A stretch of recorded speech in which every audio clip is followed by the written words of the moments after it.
Fala, essa gatinha começando mal o vídeo aqui no canal CRB Minha Paixão. Falar do resultado de ontem, né? Terminou aí a Série B, última rodada, 38ª rodada, e praticamente não teve surpresa. O time quer subir, o time quer cair praticamente, né? Ressaltando. E falar do empate de ontem entre CRB e Operário 1-1, com um gol aí do garoto da base, né? Do CRB, Rodriguinho. O garoto chorou, se emocionou aí com o gol, né? Praticamente agora é focar aí a temporada que vem, 2025, e saber, né, se o Hélio vai ficar ou não, e trazer a coletiva dele aí, após esse empate aí praticamente amistoso, né, do CRB, com portões fechados, diga de passagem. Os torcedores regatianos ficou sabendo aí pela manhã, mas praticamente frustrados porque, né, já apontou aí muitos torcedores que queriam ir ver o jogo, e também os ambulantes, né, que queriam vender suas mercadorias, foi afetado também, né? Depois trouxe o trecho na Rádio CBN, repórter Ives Fernandes, falando um pouco sobre a polêmica, né, galera? Desse bicho aí do CRB, da permanência para os jogadores. Vamos ver o que ele falou daqui a pouco aí também, aqui no canal CBN Minha Paixão. Mas vamos falar aqui dos times que subiram aí para a Série A, né? De 2025, os times que caiu também para a Série C. E para cá que teve aí, galera, o jogo de ontem foi Sport 2, Santos 1, Mirassol 1, Chapecoense 0, Guarani 0, Ceará 0, Goiás 1 e Novo Horizontino 0. Praticamente os times que subiu foi Santos, Mirassol, Ceará e Sport. Isso porque a equipe do Novo Horizontino aí, na reta final aí, praticamente pipocou aí, né? Com um gol ali do Goiás, praticamente dando a vaga aí ao Ceará, né? Dando a vaga ao Ceará, já que o Ceará ia ficar de fora caso o Mirassol ganhasse. O Ceará vai ficar de fora, porque ele não venceu seu jogo. Então, com uma derrota aí do Novo Horizontino, o Ceará sobe para a Série A. E os times que caiu aí para a Série C foi Ponte Preta, Ituano, Brusque e Guarani. Né? Então, parabéns aí para esses times aí que subiu, né? Para a Série A aí. E ressaltando aqui, falta também saber os times aí que vai cair da Série A para a Série B. Praticamente tem o Atlético Goianiense já confirmado, né? Outros times mais, mas vamos aguardar aí término aí das rodadas finais da Série A para a gente saber os 4 times confirmados aí para a Série B. Ressaltando, traz aqui também a fala aí, né, do repórter Ives Fernandes falando sobre a situação aí desse bicho que teve no CRB, essa polêmica que teve ou não teve aí essa premiação. Vamos ver o que ele falou aí. Primeiramente, sobre a questão da premiação, como eu até falei no início aqui da nossa transmissão, até o dia 18 muita coisa vai surgir e muita coisa será levada também para o lado político, tendo em vista que algumas pessoas têm tentado se beneficiar em relação a isso. A informação que eu tive, inclusive eu faço questão aqui de citar que eu ouvi os dois lados, eu não iria nem citar o nome dos atletas, porque como eu disse na minha rede social, eu não tenho prova para, de fato, comprovar o que aconteceu. Mesmo que eu tenha recebido ligação de inúmeros funcionários, até mesmo de alguns atletas, então eu não iria citar o nome por conta disso. Como eles me procuraram e fizeram questão que eu citasse o nome e trouxesse também a versão deles, eu vou fazer o que o jornalismo pede. Eu sei que isso não é muito respeitado por alguns companheiros, mas mesmo que eu não acredite, eu procuro sempre fazer o que o jornalismo pede, que é trazer as duas versões.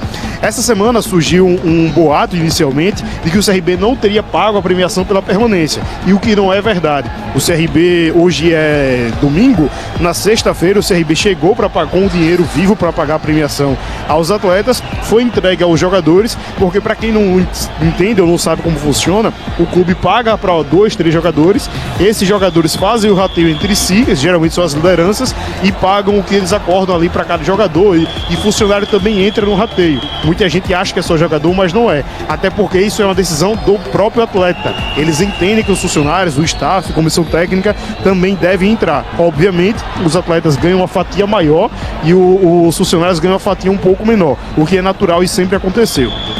Bom, o que surgiu inicialmente é que o Falcão, o Chay e o Simon não gostariam que os funcionários participassem desse rateio. Foi a informação que eu recebi inicialmente, foi vinda inclusive de gente de dentro do clube, de funcionários, mas aí, como eu disse, eu vou trazer as duas versões. Os jogadores me ligaram, o Simon e o Falcão, inclusive pediram para que eu desse publicidade também à versão deles, e isso foi ontem, no sábado, alegando que não teria sido isso, que por conta das notas, que era de 100 e de 200 reais, não daria para pagar naquele dia em específico os funcionários, que posteriormente seria pago em contas. Como eu disse, fiz questão de dizer para os próprios jogadores, para esses dois que ligaram para mim, que iria sim trazer a versão deles, mas isso não necessariamente faria com que eu acreditasse na versão que foi dita pelos dois atletas. Aí já é uma outra história. Mas basicamente foi isso que aconteceu. Posteriormente, o dinheiro foi devolvido por alguns atletas. Alguns atletas supostamente não ficaram felizes com essa ideia, que atletas esses, eu não vou citar aqui os nomes, por mais que tenha sido algo positivo, como eles não estão envolvidos na conversa, acho que não é interessante citar, mas alguns atletas não gostaram disso, possivelmente não teriam gostado, pegaram o dinheiro de volta e entregaram para a diretoria, para que a diretoria pudesse pagar diretamente na conta. Tá aí a fala do repórter Ives Fernandes, né? E também trazer a coletiva aí do Hélio dos Anjos após esse empate de ontem. Professor Hélio dos Anjos já chega aqui na sala de imprensa para falar do que foi esse jogo e lamentar que entra o Rodriguinho, faz um belo gol, mas cadê a torcida, né? Vai correr para a galera, né, professor? Estranho, mas o CRB, a missão dele já foi cumprida uma rodada antes do que essa. A tua avaliação, principalmente a tua base, que você já chegou e já viu esses meninos trabalhando. Boa noite, professor. Queria agradecer vocês aí, a parceria de trabalho dentro desses 60 dias praticamente que nós chegamos, que nós estamos aqui. Agradecer pelas críticas, pelos elogios e desejar a todos, né, já que a gente não vai se ver mais em função de férias e nada, desejar a todos um Feliz Natal, um próspero Ano Novo, que todos retornem para a temporada que vem, né, bem felizes e com tudo de bom que aconteça para vocês. Jogo. Eu gostei de muita coisa, né? É um jogo que eu vou falar da base. Primeiro, também parabenizar o trabalho que se faz, parabenizar a todos pela campanha dentro do Sub-23, pelo que aconteceu dentro da temporada em todas as divisões. Na minha concepção, nós temos alguns jogadores que vale a pena a gente trazê-los em janeiro. Eu vou discutir esse processo porque tem uma Copa São Paulo, né? Eu tenho minha opinião sobre uma Copa São Paulo. Para alguns jogadores vale a pena ir, para outros já não vale mais. Eu acho que um processo de Copa São Paulo pode ser bom. Um exemplo, pode ser muito bom o Fabrício, centroavante do Sub-17, mas pode não ser tão bom para o Rodriguinho, que é um jogador que já vai estar no nível de disputar jogos em janeiro pelo campeonato. É um exemplo, né? Eu estou dando uma opinião, né? Externando a minha opinião. Então a gente vai discutir isso com o clube, discutir isso com o departamento amador, a base, mas eu gostei não só desse jogador. Eu acho que o Matheus, o lateral direito, é um jogador que está pronto para começar a galgar um espaço maior dentro da equipe profissional. Nós temos dois laterais, que a tendência é permanecer, né? No caso, o Matheus, que para mim foi um dos grandes profissionais que eu trabalhei na minha vida, né? Um profissional altíssimo nível de comportamento, de profissionalismo, de dia a dia, joga nas duas laterais. E nós temos o Hereda. Então esse menino é um menino que vai ter espaço. A gente quer, a partir do dia 12, controlar um pouco mais a minutagem da maioria dos jogadores. Nós não podemos ter um centroavante com a capacidade que tem o Anselmo Ramon e você vê ele sofrendo, fazendo mais de 5.000 minutos. Então nós temos que dosar a vida desses jogadores para eles terem melhores condições na hora que entrar. Eu estou citando esse jogador, mas nós temos outros jogadores também que sofreram muito com isso, como é o caso do GG, o caso do próprio Falcão. E esses garotos, eles podem nos dar uma sustentação. Agora, não vamos colocar os pés na frente, não. Não vai resolver os nossos problemas. Não podemos transferir essa responsabilidade para eles. E outra coisa que nós temos que ter, falou que é garoto, graças a Deus eu estou acostumadíssimo a colocar menino para jogar. Sempre tive oportunidades de colocar menino para jogar, não é? Nós temos que ter também paciência, nós temos que dar o tempo de maturação para eles. Teve uma coisa boa esse ano na base, que eles competiram muito, Então isso é bom, é o que dá sustentação. Eu estou achando muito interessante o lado direito do Sub-23, que é o Matheus e o Rodriguinho. Eu acho que são dois jogadores. Eu estou citando esses dois como exemplo de coisa boa. Nós vimos coisas boas. O Dalisson é um jogador que a gente também tem que, aos poucos, colocando ele numa condição de jogar mais. É um jogador hoje que cobre duas posições, porque as duas vezes que ele entrou na lateral, que ele fez lateral esquerdo, para mim ele deu conta do recado, dentro da sua característica, né? Então nós tiramos proveito do jogo, sim. Eu acho que foi importante o Vitor jogar, foi importante esses meninos jogarem, foi importante em todos os sentidos. O resultado, na minha concepção, e por tudo que nós vimos agora dentro do nosso vestiário, um absurdo anular o gol que o Léo originou a jogada. Vai dar para todo mundo ver que o Léo não fez falta, que o Léo, se tivesse que ter falta, tinha sido falta no Léo, mas tudo bem. Final de festa, comportamento muito bom dos jogadores, uma pena a questão da torcida mesmo. Mas acima de tudo, eu acho que o CRB vai ficar muito forte no ano que vem. O André está chegando num processo muito importante dentro de formatação de elenco. E nós vamos já começar amanhã a ter uma reunião com a direção. Vamos discutir algumas coisas da estrutura do clube. Eu acho que o clube tem, além de estar com a estrutura boa, tem que aperfeiçoar mais, porque o futebol hoje é isso.